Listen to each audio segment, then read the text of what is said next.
So this is part B of Wednesday, the 28th of April 2021. The Khoodeelaar television channel being broadcast online on the internet only. Not on terrestrial, not on satellite, not on cable, just on the internet online. And we have got 8 different accounts broadcasting this particular Khoodeelaar television channel. So, and we don't accept friends and we don't accept followers. Well, if there are followers following without our having to consent to them, then that's fine. But we are not following anyone at the present time. It's policy. And we are broadcasting for the record, and anyone can find the broadcasts, of course, by searching. And the main purpose is to do the broadcast and not to make the broadcast dependent on numbers of followers or friends or viewers or whatever. So this is against the kind of practice of the platforms that carry these broadcasts. And we don't moderate or modulate our contents as based on any need to have followers. So we would suggest that anyone watching this should be aware of the fact that we are emphasizing the contents and the substance and not the presentation, the kind of decorations, let's say. So this is Khoodeelaar television channel. It's based on the substance, which is to originally diagnose Fleet Street. Fleet Street, these papers together. This is the Times, and this is the Scum, also known as the Sun. We call it Scum because of its role, and because of its role as a courier of the agenda of dirty digger Rupert Murdoch. And it's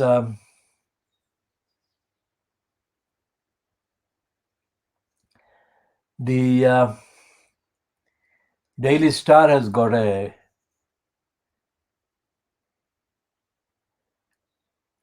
thing on the top of the front page. This is Boris Johnson is a liar. And we shall discuss more about that design.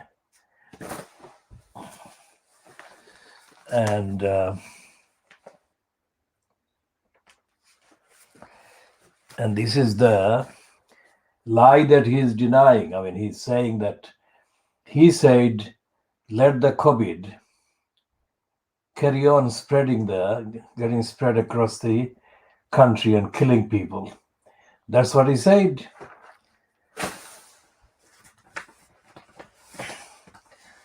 And this is about the cost of these cartons on Downing Street. Cash for cartons. Cash for access.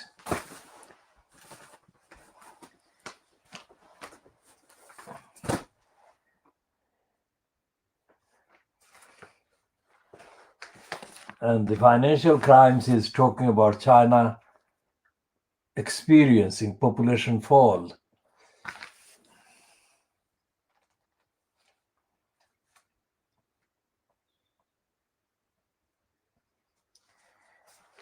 And the briefing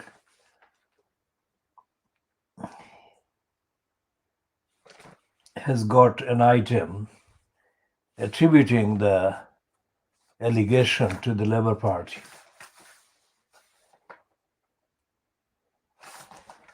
That is really a good supplement there on the Financial Crimes, We have been calling these financial crimes because it suppresses the actual news of criminality and criminals controlling the finance sector.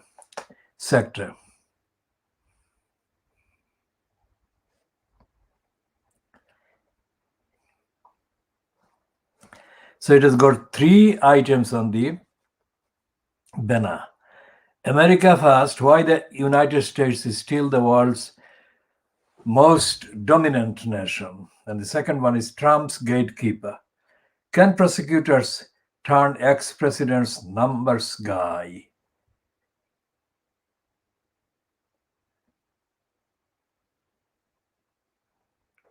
So this is the numbers guy in the middle of the banner. He looks almost like Leon Trotsky. He's not Leon Trotsky, of course. And the other one is the under the counter. Dirty money and illicit goods from ivory to illegal television. Now, this is what we have been calling the Financial Times, the financial crimes. Now, this is Financial Times special report. It says illicit goods and services. It says Global Britain or Gangsters Bank. Well, that is it. That is in one line. That is it. That actually answers our charge. It is a gangsters bank. So we shall be looking at that. And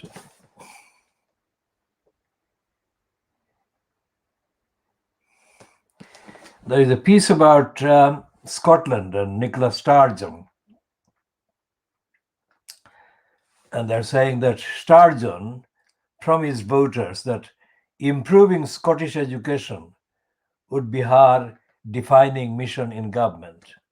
But 6 years later, that was before the last election, 6 years later, the attainment gap between richer and poorer pupils is still wide, according to Audit Scotland, and progress on closing the gap falls short of the government's aims.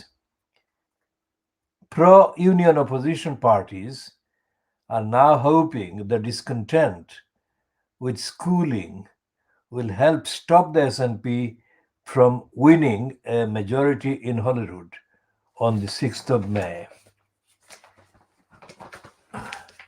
Well, they may be hoping, but there has been no coherent narrative from the so-called unionist opposition parties at all. So the big read is about the US business by Joshua Chaffin. Alan Weisberg is considered to be the key to unlocking the finances of the former president's complex business empire. But some legal observers say getting him to switch sides could be an uphill battle.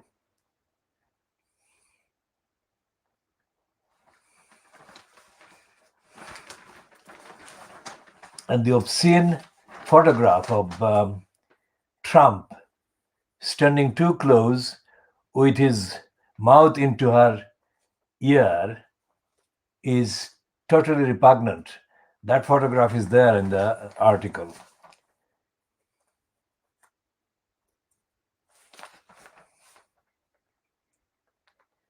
And there is a piece by Martin Wolf under the banner of economics. The heading says, China is wrong to think the United States faces decline.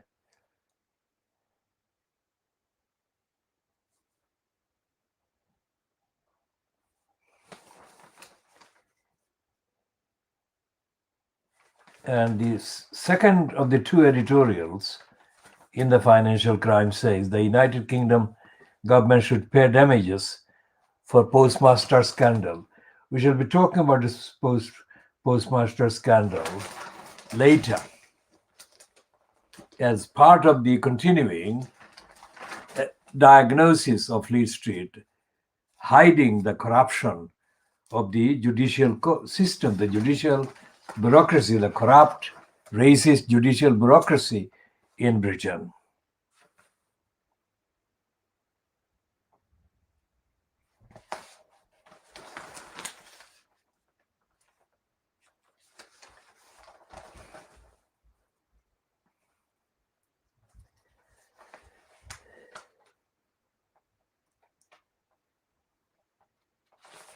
And there is a follow-up on the India on page 8 of the Financial Times, which says, India surge, sharp rise in infections prompts global concern. And then there is a piece about, well, there are several pieces about India, and this one is military help. New Delhi deploys army to bolster COVID fight. Now that's military industrial complex exploiting the COVID crisis to boost military expenditure and the image of the military in helping society.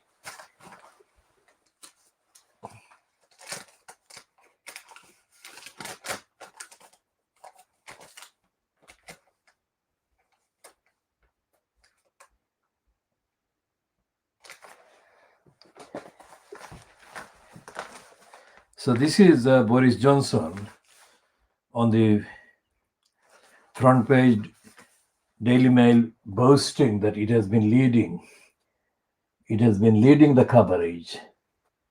PM facing rap for free Mustique Villa. Number 10 chief's fury over decor scandal.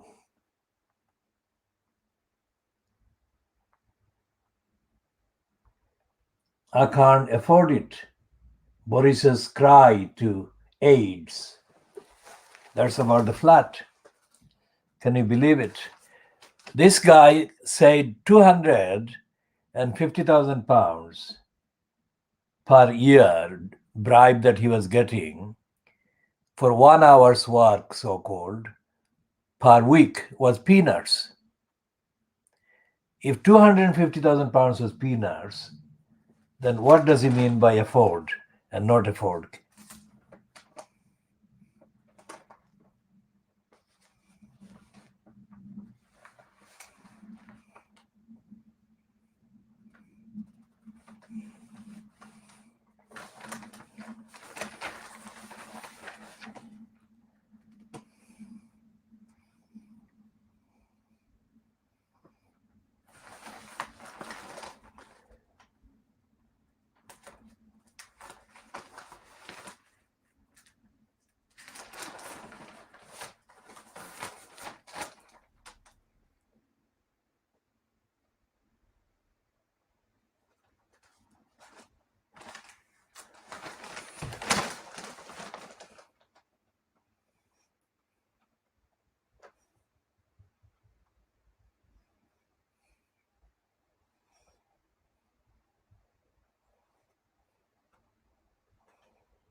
And the Daily Mail has got nothing better to put on there. And he's promoting Blair, be liar with the hair.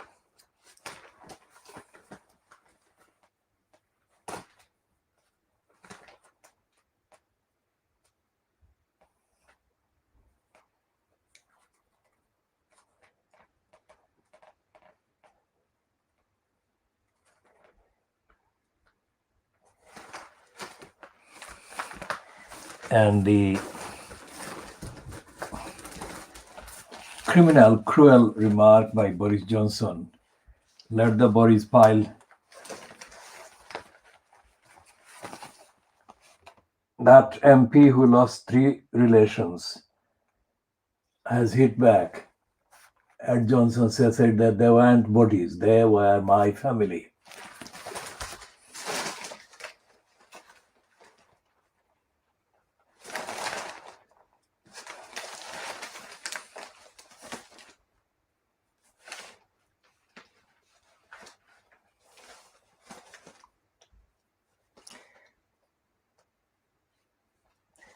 And what is Gordon Brown saying? We shall look at it later. Gordon Brown has got a piece in the Mail. Whether he wrote it for the Mail or whether it was just a release, we shall find out. So the Daily Mail is shedding crocodile tears about vulnerable children. That's laptop use of vulnerable children. That's a patronizing, corrupt heading.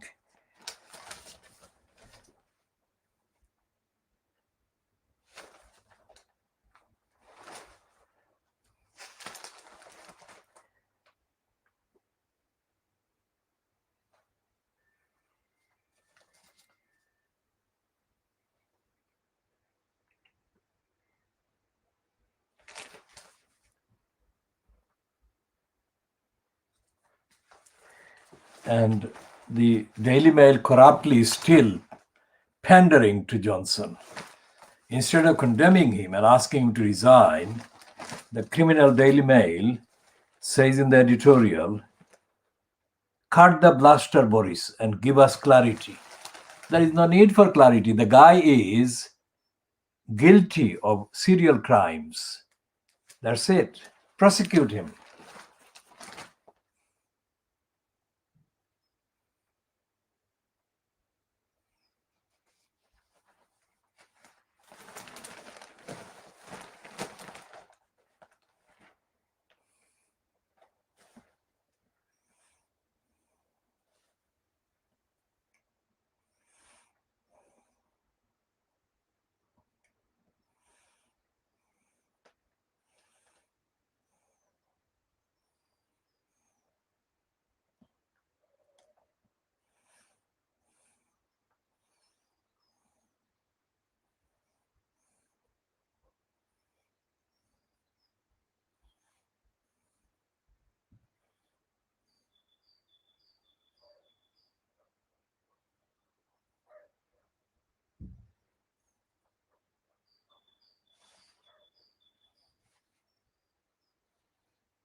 And they're kind of pandering to one another. The Fleet Street is pandering to Robert Peston, which it sees as one of its profession.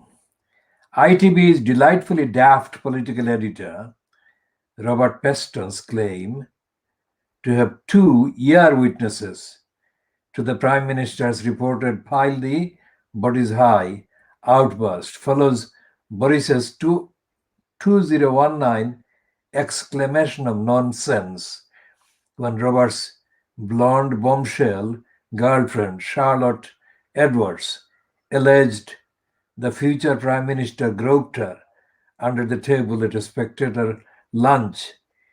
Isn't life grand? Now, this is completely corrupt of the Daily Mail because Boris Johnson would have groped her. That is the more likely scenario. And the Daily Mail cartoon is not a cartoon at Boris Johnson's expenditure.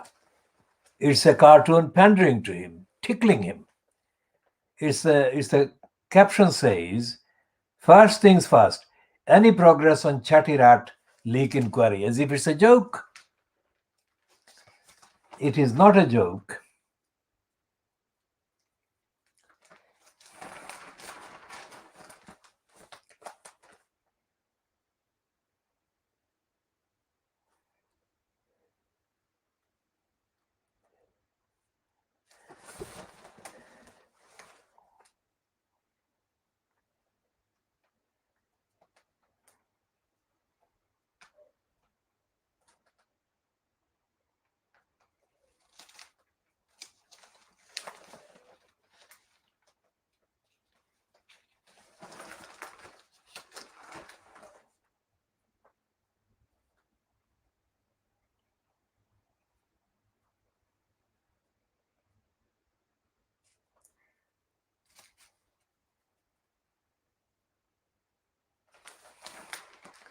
And they're again peddling and pandering to the lies of Andrew, Brenda's son, the pedophile son.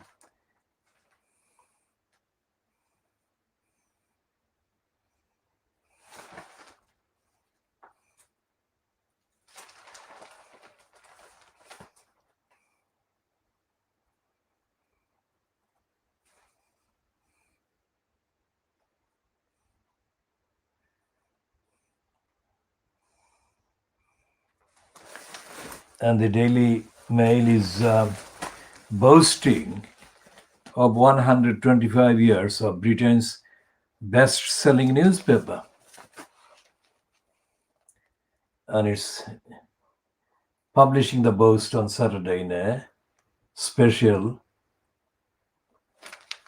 souvenir. Best-selling. Notice what their stress is on.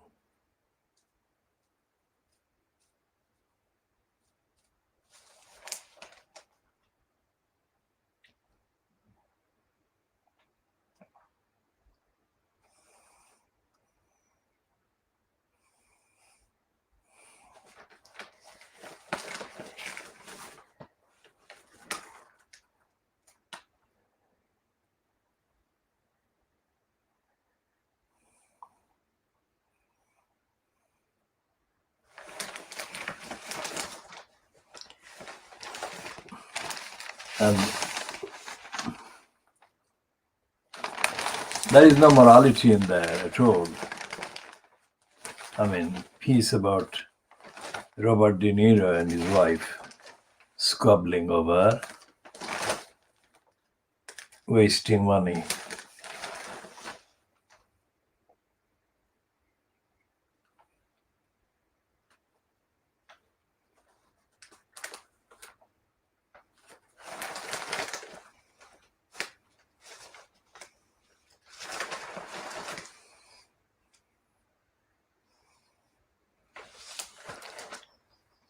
And this is a Daily Mail, typical Daily Mail, patronizing stupid piece.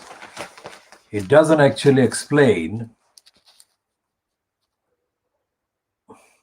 why older homeowners with debt going through the roof.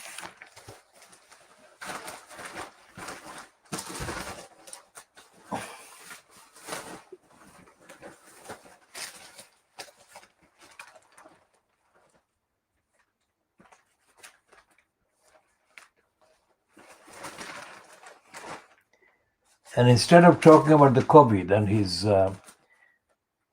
dead bodies of COVID victims,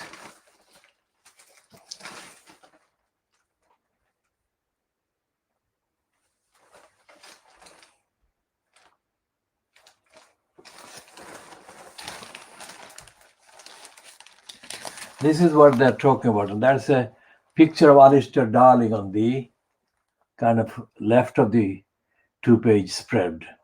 They try to recruit Darling. So we said already in part A that Alistair Darling is on the record of having lied to members of parliament about the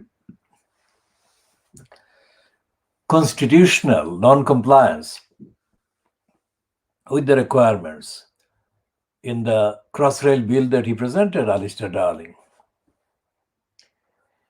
Now, we have discussed the Crossrail bill and the hole in the bill that was plotted against Brick Lane. And we have covered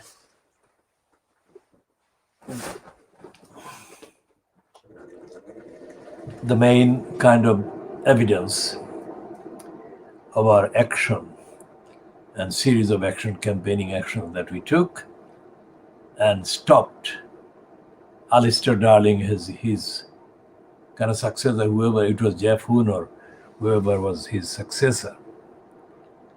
Essentially, Darling, who had kind of started as a student politician, posing as a Marxist kind of pretender. Most of the British left, so-called, start with the appearance of being socialist. And almost entirely, the evidence is that they turn out to be completely corrupt, dishonest. So Alistair Darling is reported in today's kind of Fleet Street papers that he didn't agree with the approach that Boris Johnson made to recruit him, Alistair Darling, to be a trustee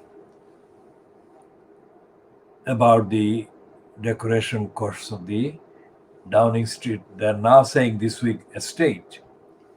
They didn't say Downing Street Estate before. So he said no because he said that it would be wrong. That is completely kind of remarkable. And it is probably linked with the fact that he's got no ambition anymore and he's got enough access to money and he doesn't need the extra. So, but we shall be looking more about the Daily Mirror, talking about that in a minute.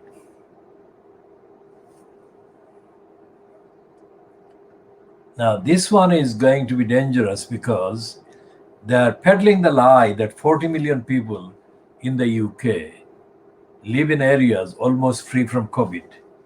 Now, that means that people will become rampant and they will spread the infection again, which is what happened in India. Modi, because he wanted to get the votes in various states, he relaxed even though the virus was spreading. But he lied, and the Indian press, the media, colluded. The Indian media didn't actually tell the people that it was dangerously irresponsible to have large gatherings and people meeting without masks and without any real sustainable lockdown in place. Now it's now 330,000 or so infections yesterday in India. 330,000. And we shall be looking at what the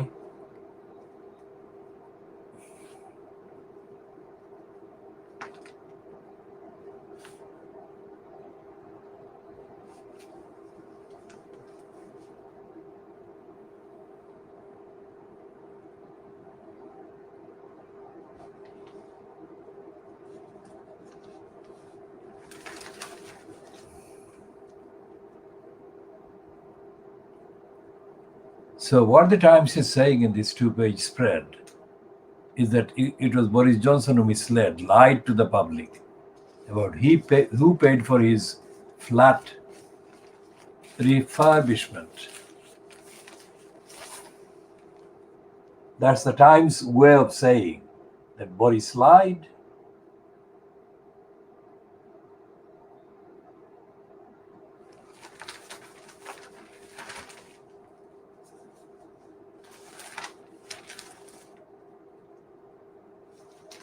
Because what he's saying there, Alistair Darling.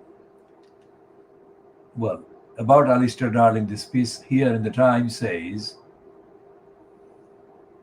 former Labour Chancellor was asked to join the Downing Street Refurbishment Trust without being told of any plan to use it to pay for the makeover of Boris Johnson's flat.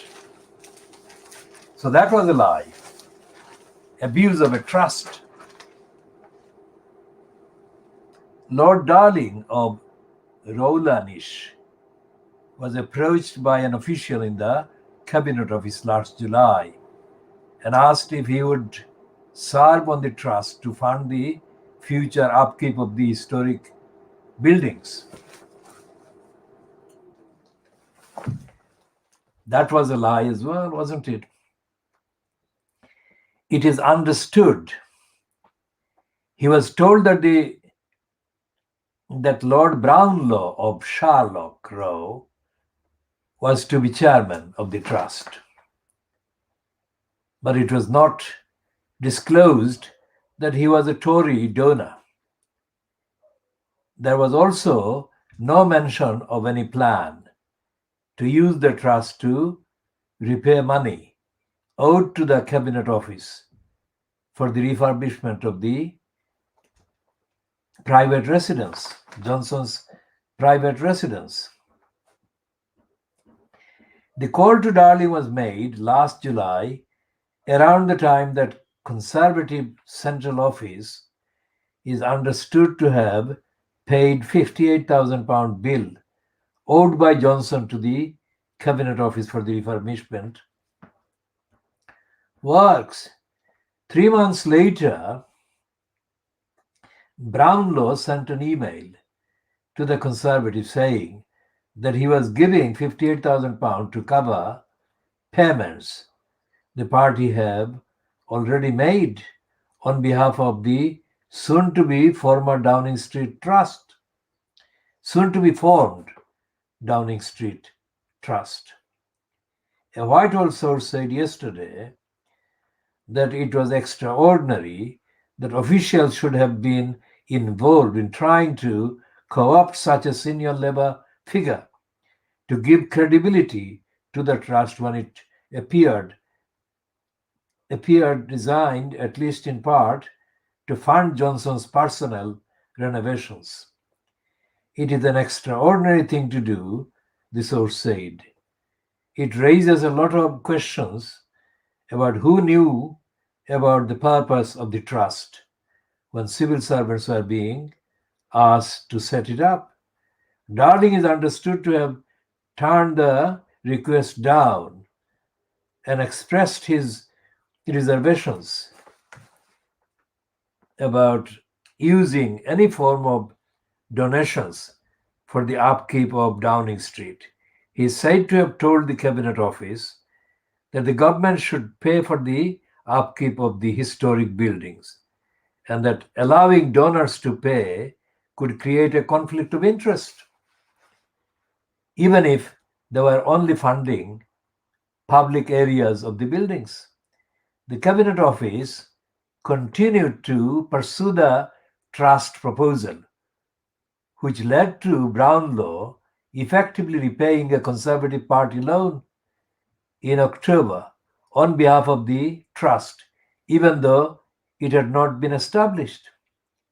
A source who was aware of the conversation said that Darling had been uncomfortable with the proposal. It was clear they were approaching him because they wanted cover, the source said. But there was a proportionality, there was a proprietary problem. Once you start getting people contributing to such a trust, then you are wide open to the risk that somebody is giving money for some sort of favor. And besides his view, besides, his view was that it should be paid for by the state. He thought it was wholly inappropriate and didn't want anything to do with it. Simon Case, the cabinet secretary, said on Monday he had ruled that while a trust would be set up to fund work in the official area of Downing Street, this could not be extended to private residents. This decision is believed to be behind the announcement on Friday that Johnson had paid for all the renovations himself, which is an absolute lie. Case told MPs that he had not been aware of the issue until he became cabinet secretary last autumn and had been asked by the Prime Minister to review what had happened. He said he would report his findings within weeks.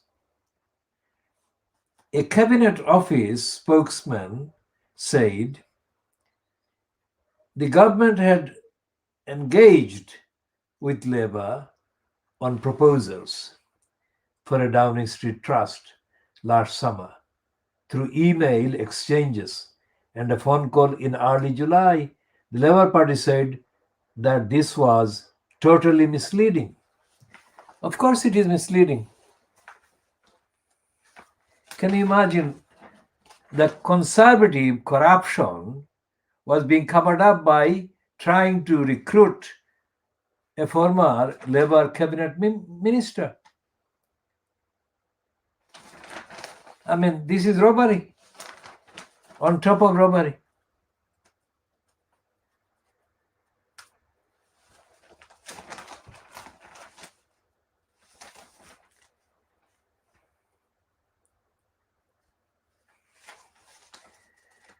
And about the follow-up on India, this is the follow-up on the Times on page 12, that people who lost relatives to the pandemic beat doctors with sticks at overwhelmed Delhi hospital.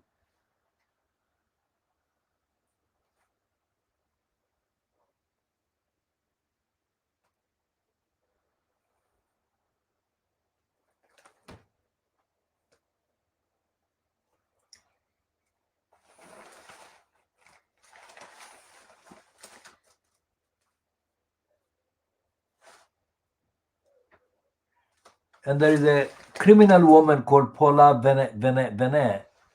What is her name? Paula Vanels. So MPs are saying that take away the honor from her because of her criminality. And there is a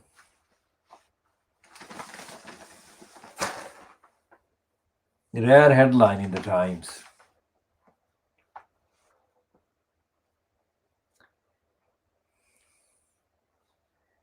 Union wins court challenge over Priti Patel bullying claims. Now, this is absolutely historic. Boris Johnson's decision not to sack Priti Patel over bullying allegations is to be challenged in the High Court. So it's going to go ahead. The FDA union, which represents senior civil servants, initiated judicial review proceedings in February to challenge the Prime Minister's decision to dismiss the findings of his advisor on ministerial standards that the Home Secretary had bullied staff. Sir Alex Allan left his post shortly afterwards.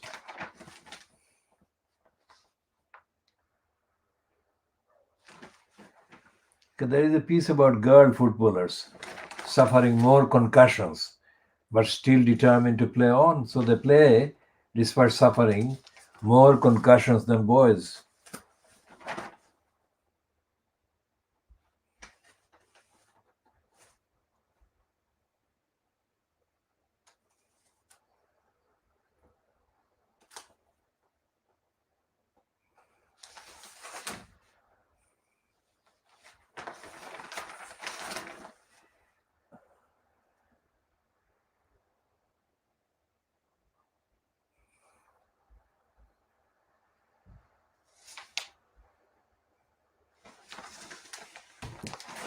And here is a piece about the role of local councils. It's a violent past of a boy who tried to kill child at Tate. This is the teenager who threw a child off a balcony at Tate Modern, had a history of premeditated and malicious behavior, including assaults on police and care workers, a review has found. Now, this is the kind of thing that concern the intervention of local councils, social services, under the safeguarding children's duties.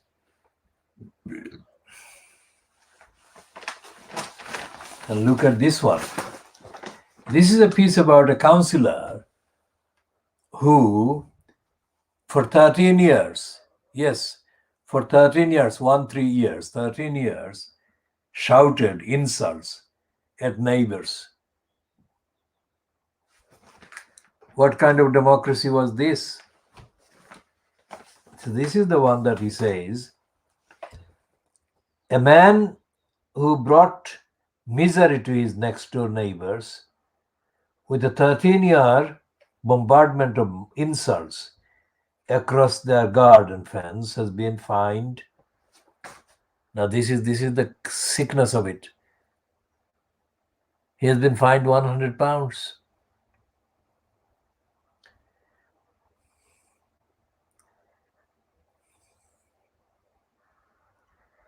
And what is he? He is a member of the same party as Boris Johnson.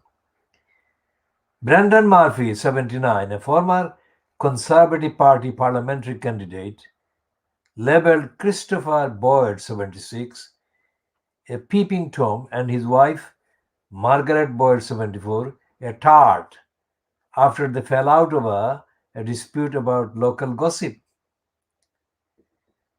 When the couple would sweep leaves from the driveway of their home in Disley near Stockport, Murphy would bellow, "Morning, Tom, how is your tart today?" from his home next door. On one occasion, while Boyd was doing do-it-yourself on his roof, Murphy said, "You can't do a lot of peeping from up there." "You peeping, Tom?" and added, "Make sure you don't fall off the roof. I won't be able to give you the kiss of life." I mean, that is a very sick man, and he has been only fined £100.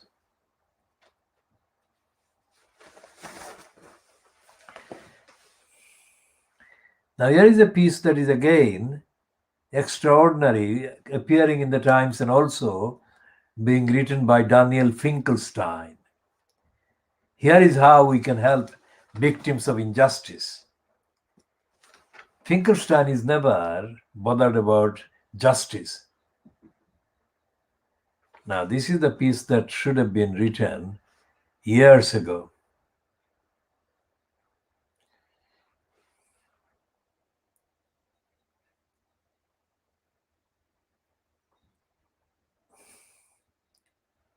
Now, Peter Brooks has got a number 10 Downing Street cartoon,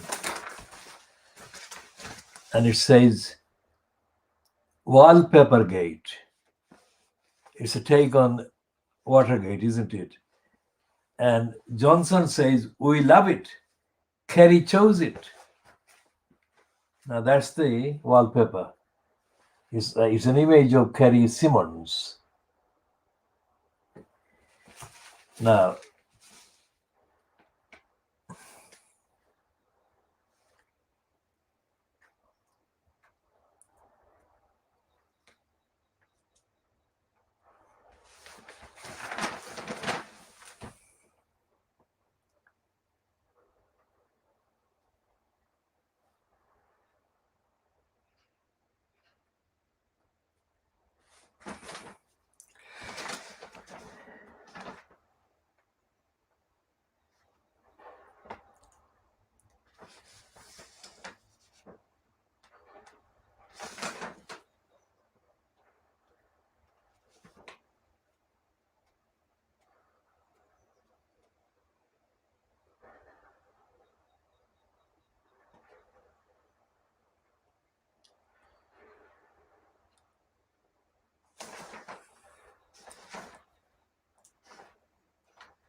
well, the letters page, of course, it contains the typical letters from all white writers. And it's all white and it's all very narrow and all very opportunistic. Now, there is one letter about business of politics and the cost of sleaze. Well, there are 1, 2, 3, 4, 5, 6 letters under that heading. The one that I will read is from Bronwyn Maddox, Director, Institute for Government.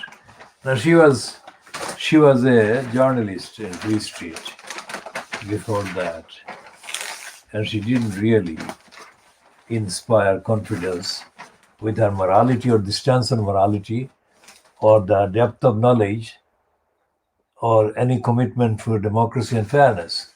So let's see if she changed, if she has changed at all.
Bronwyn Maddox shows her idiotic bankruptcy. The whole letters page is completely artificial. Now, the fact that I have had letters published in the Times does not alter my opinion, because mine obviously were original.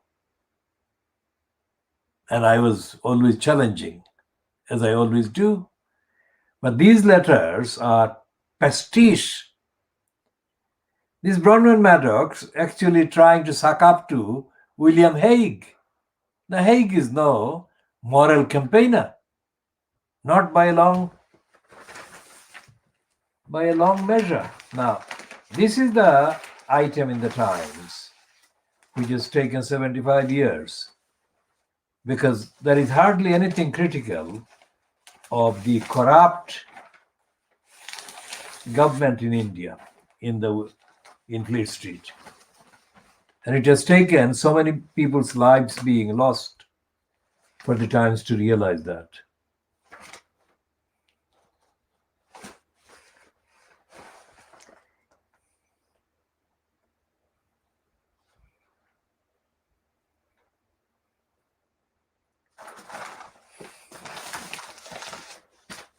And the self-confessed liar, Matthew Paris. Look at this. When Boris Johnson is being accused of having openly in his circle, in the meeting that he spoke at, meeting with Dominic Cummings, that let thousands of people die. And this is not the time to suck up to Boris Johnson on anyone's part. Yet here is Matthew Paris. The first leading paragraph in his column reads, "It's high time I gave poor Boris a break." Poor Boris is a patronizing, kind of positive, matey, friendly, sympathetic expression in context. And he says, "As a journalist, I'm strangely deficient in one respect. For me, the thrill is being the voice crying in the wilderness.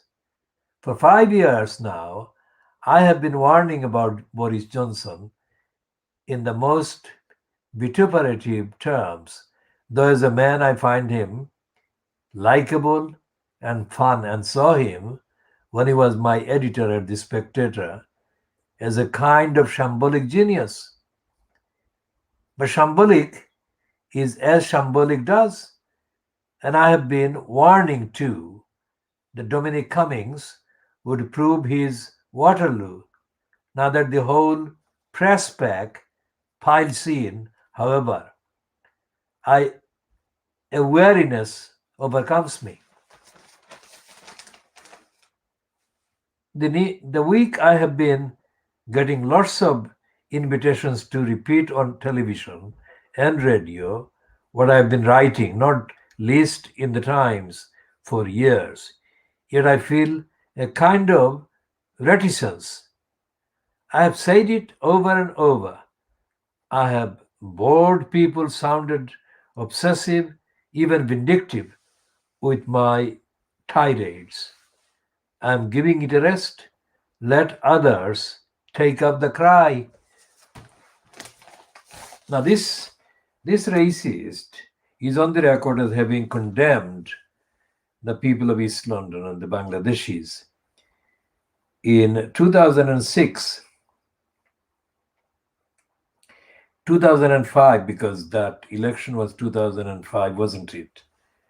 The parliamentary election was 2005. So he said, immediately after George Galloway was allowed to replace Una King at the 2005 general election for the constituency, Tower Hamlets constituency of Bethnal Green and Bow, this Matthew Paris said that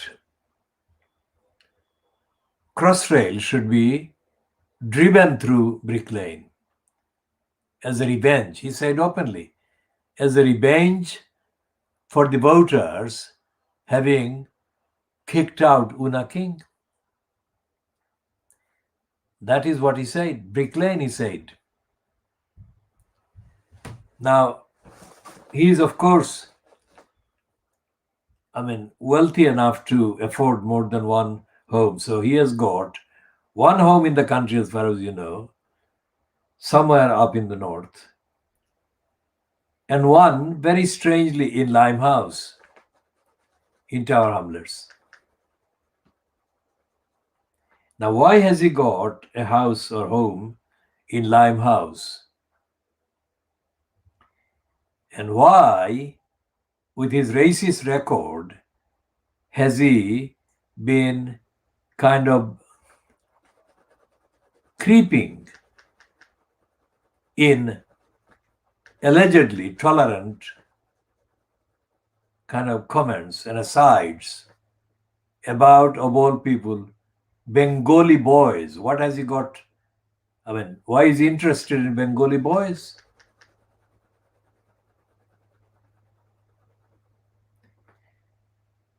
Should the Tower Hamlets Council carry out safeguarding children duties and investigate why Matthew Paris is interested in Bengali boys, given that he is racist and hostile to the very existence of the community that Bengali boys belong to? What is he up to? Why is he contradicting himself? So that is a piece about Matthew Paris, but the item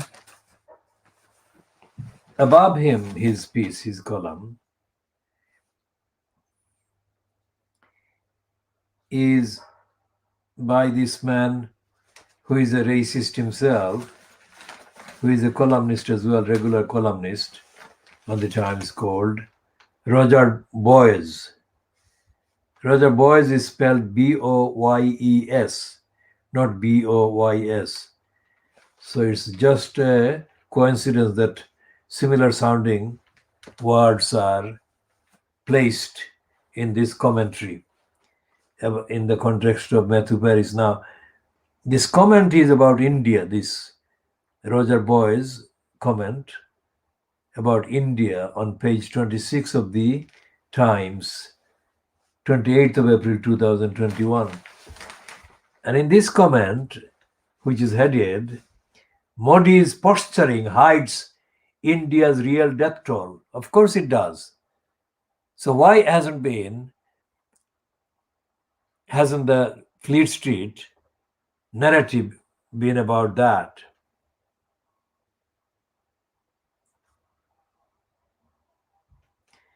And it says massaging of COVID figures by Modi's party means the situation is even graver than it seems. So that's the rare piece about Modi lying and hiding the number of casualties.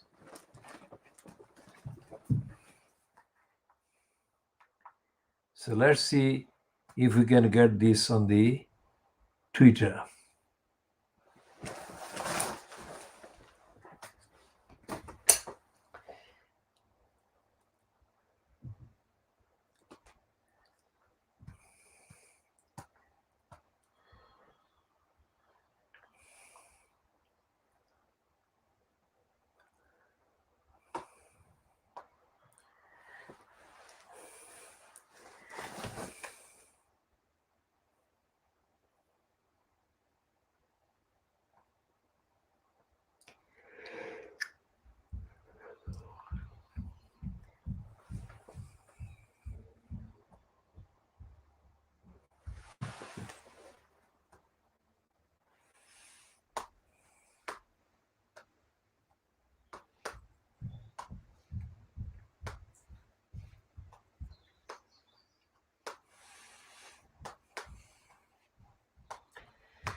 So as I said before reading this one,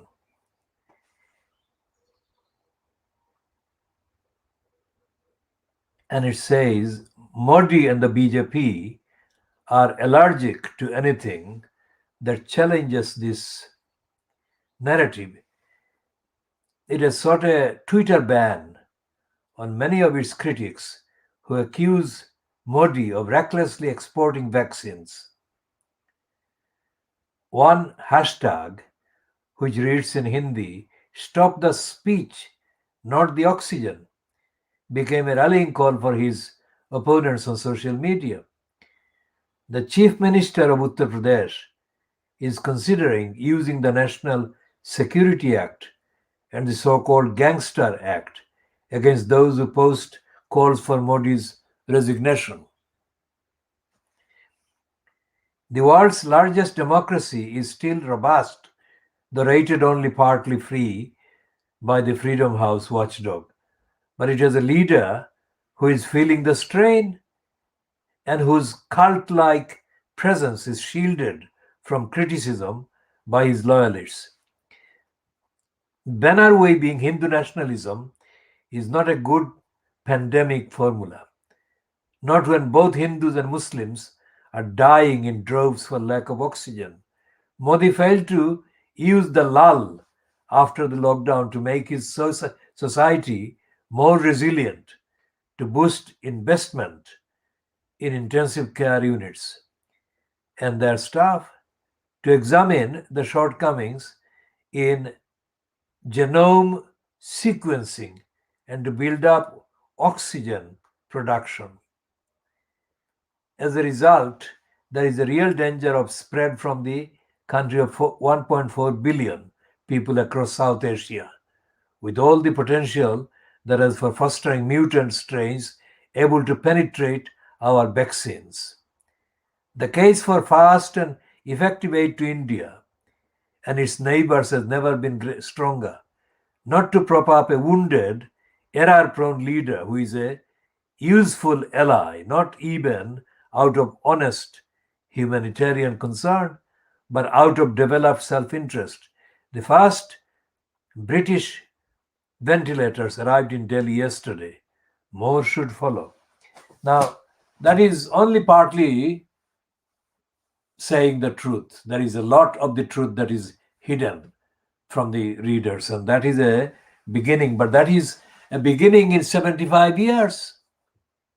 Well, nearly 75 years. 74 calendar years since August 1947. I mean, the previous one, the immediate one after the 47 so-called British withdrawal from India, was, of course, Nehru. And Nehru and his daughter, Indira Gandhi, were given endless platform and propaganda spots by the British and Fleet Street and the BBC. Now, this is a piece by this writer in the Times that is absolutely tip of the iceberg. It doesn't really tell the whole truth, but it is a beginning.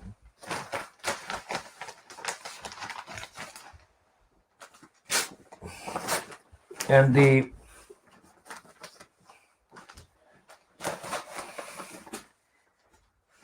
the so-called political sketch writer Quentin Letts is shamelessly corrupt in still backing Boris Johnson. Okay, so this is the one again, just the 2 pages of that Boris Johnson lied to the public. Okay, let's look at the general situation about Fleet Street. If they had anything remotely like this series of criminality and lying that they're reluctantly having to report in Boris Johnson's conduct, if they had anything remotely like that being done by Jeremy Corbyn, what would they say? They would declare war on the Labour Party. That is what they would say. And they haven't declared war. In fact, they are busily contradicting themselves every time, every day, even the Daily Mirror. Sorry, the Daily Mail. And as we said about the Daily Mirror, let's see what the Mirror is saying.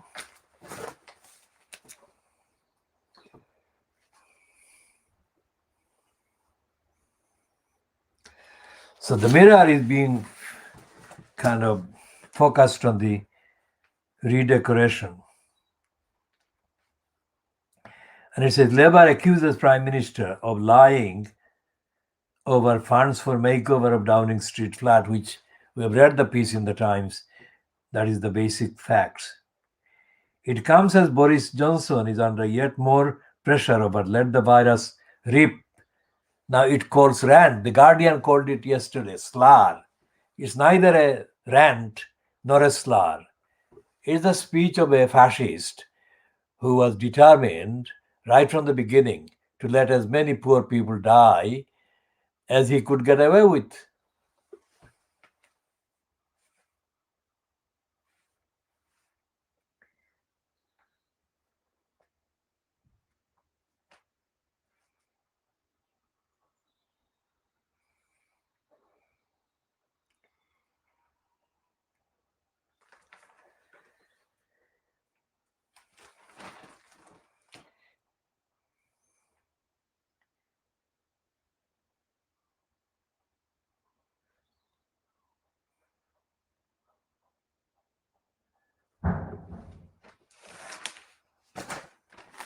So BT is ripping people off. That's the woman that has got her story there anyway.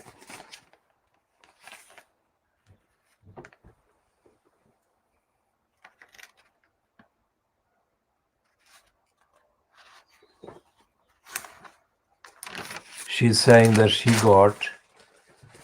lost 2.5 thousand pounds in BT fraud, British Telecom fraud. So the state is, well, it is like the state.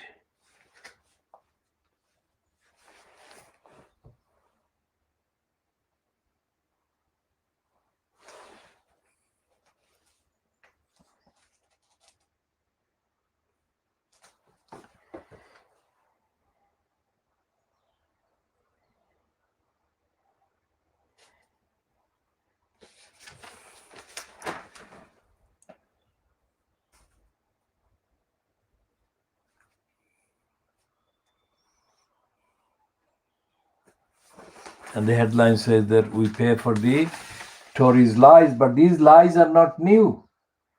And the Daily Mirror is guilty of suppressing the truth.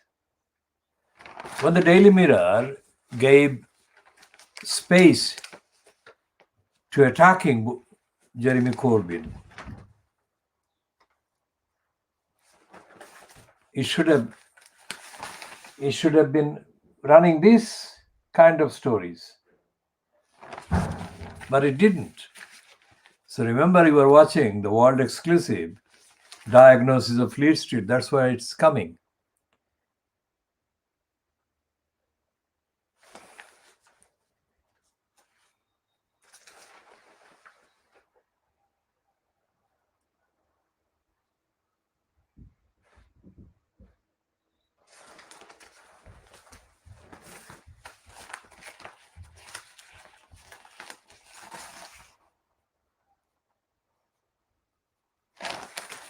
And it's saying here that David Beckham's branding business brings in £50,000 income for him every day. £50,000 in income every day. So 50,000 multiplied by 365 days, you get the result of his annual income apart from other income. This is the branding aspect of it.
Now, in this piece about Brooks pulls plug on Murdoch's plan for television news channel, the I newspaper spells the Brooks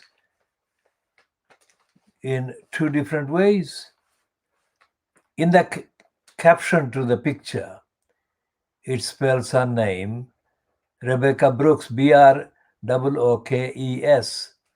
while in the main heading to the piece, it spells her name as Brooks without the E. So they're not editing the paper very well, are they?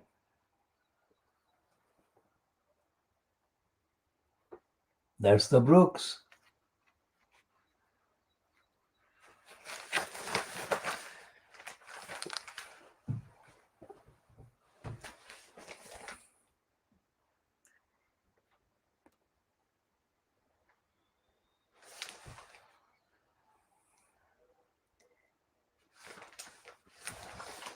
And the explanation in the analysis by Adam Sherwin is headed, Tycoon, that is Murdoch, knew the venture would lose him money. So that's the kind of news channel, television opinion news channel, which is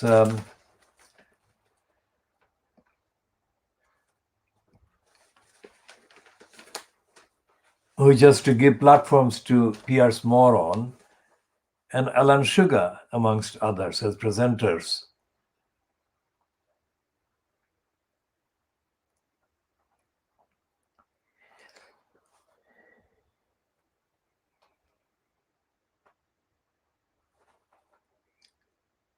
And there is this cover story of the Johnson's virus comments cause untold hurt to families of COVID victims. So it's not about party victims, people regardless of parties and belonging to parties and belonging to none.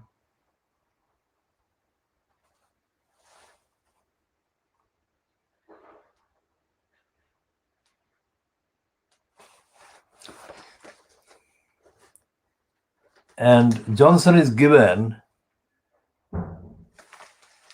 another kind of positive thing. But before we go to the positive, let's look at the findings of a poll. Johnson is seen as untrustworthy in poll as crucial local elections loom. And Tory activists hope that sleaze won't impact voters.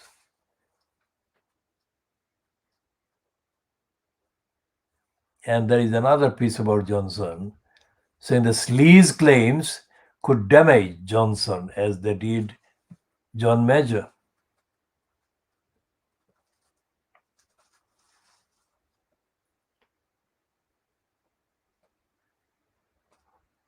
And it says the Downing Street, Johnson is plotting another round of cuts.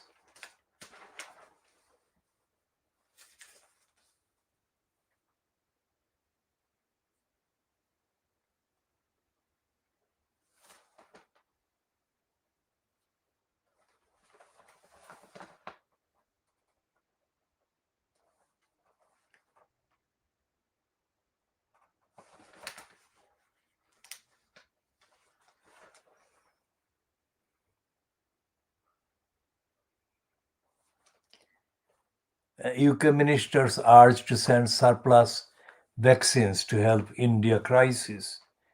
Well, that is an obscenity. Why only surplus? Why not send original supply of vaccine?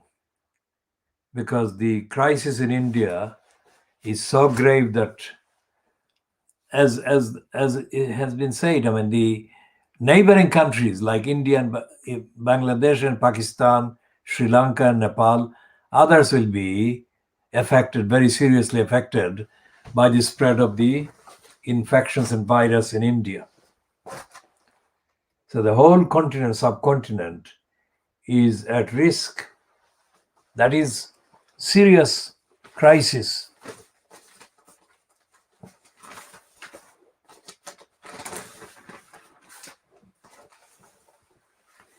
And the Times is saying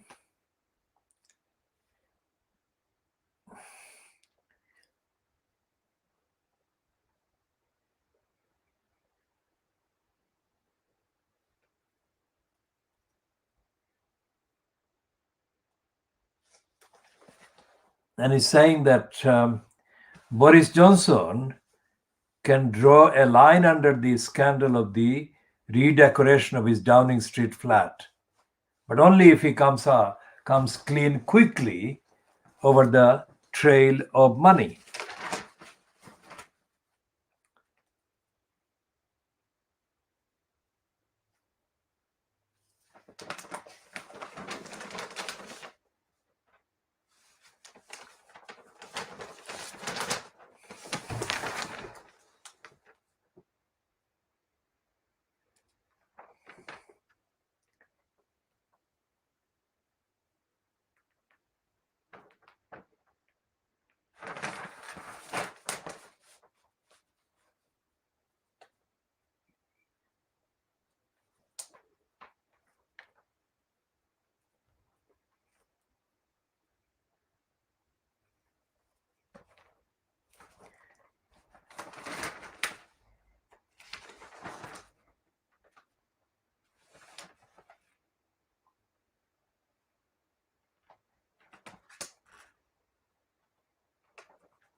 The one thing that becomes very clear from the coverage and cover-ups of Johnson's sleaze and corruption and of Cameron's sleaze and corruption is that the newspapers are quite happy to publish and carry absolutely contradictory items about the same topic.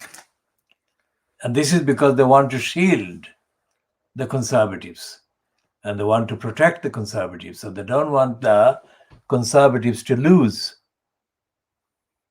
They're quite happy to publish shocking things like his let the bodies pile up or pile high if the murders, because this is murder, this is intentional withdrawal of service, knowing full well what will happen and spelling out the consequence of not doing the lockdown in time, that it would cause thousands and thousands of people to die.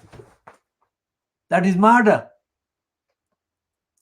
So what Boris needs is a call for his prosecution, for his resignation.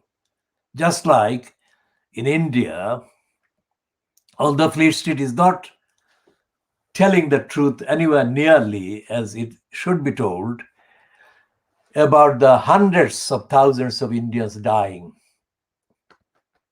because of Modi. And this suggestion in the paper that only surplus vaccine should be sent to India is a sick joke.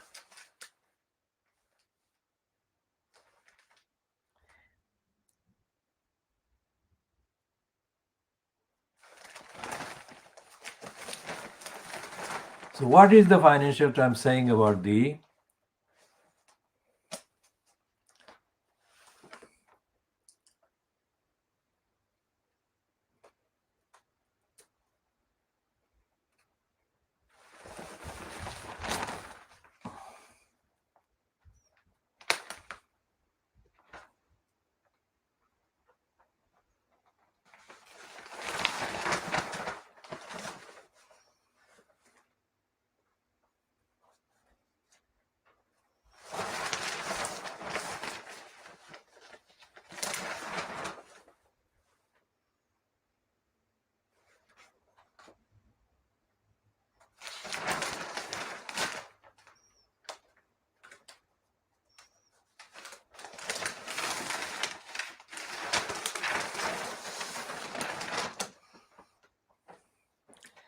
This is a rare headline or heading in the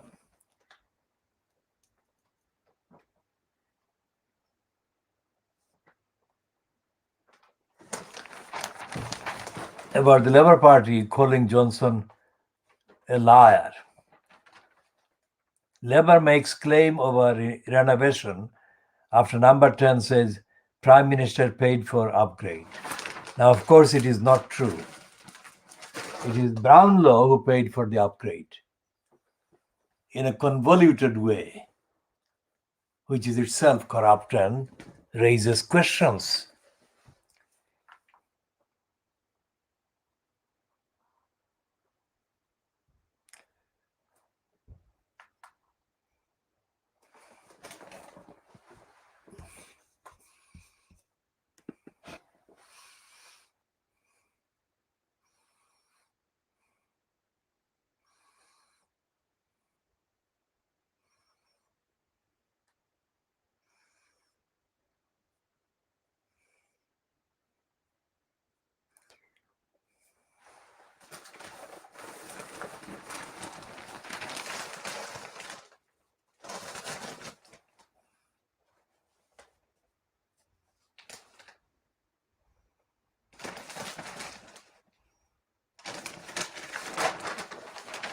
So, what are they saying about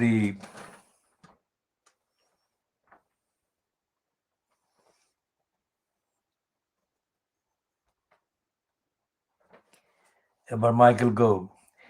As spat with Cummings plays out, Conservative Party's MPs are split on how it will affect poll outcome. When they say poll outcome, it's a poll that is due in a week's time, on the 6th of May.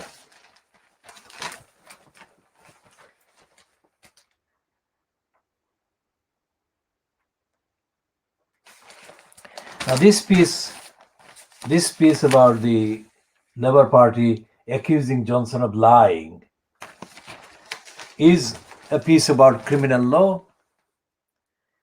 It should be prosecuted. Boris Johnson should be prosecuted, not given cushion by serial excuses. And let's see what they're saying about Gove, because Gove has been significantly off the news headings, news items. So what are they saying he's up to?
So what the newspapers are doing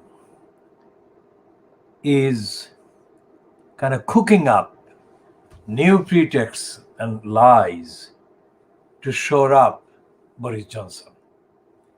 And they're banking this time, at least in today's papers, well, typified by the Financial Times, that the 6th of May elections and the Hartlepool by-election will go their way.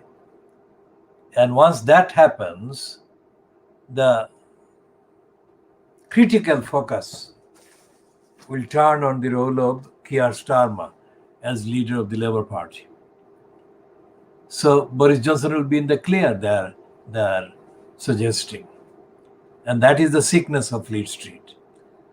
Because they should not be talking about that. They should be talking about the impact. They're saying that the ordinary voters are not interested in Johnson's alleged lie about who funded the flat refurbishment costs. As long as Johnson paid it back and the taxpayers didn't. That's a very shallow and stupid and unrepresentative kind of scenario. Because that assumes that the millions of people who are in poverty and in debt and in housing crisis, that those are denied. Those facts and realities are denied. And the same is true of the crisis looming in terms of finding employees to replace the EU migrants that have been forced to leave the UK.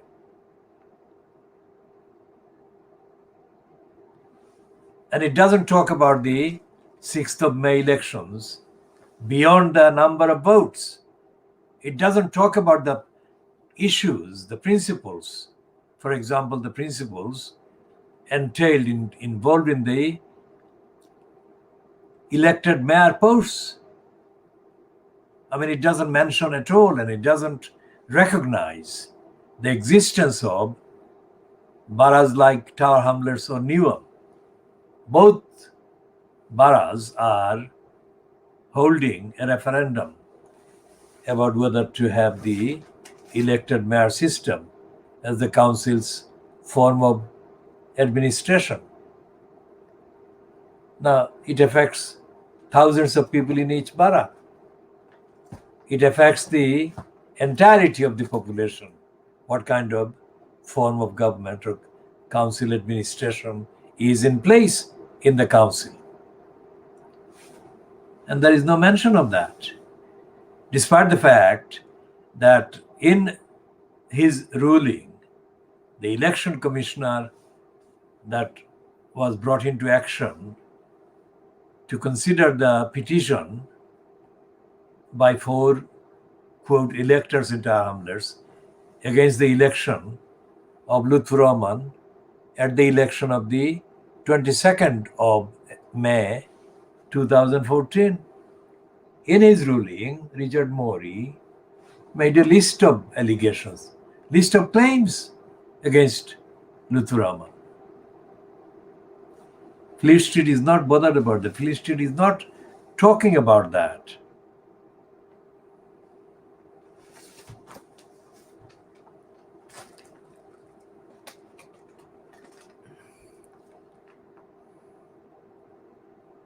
So we shall be talking about that in the next parts.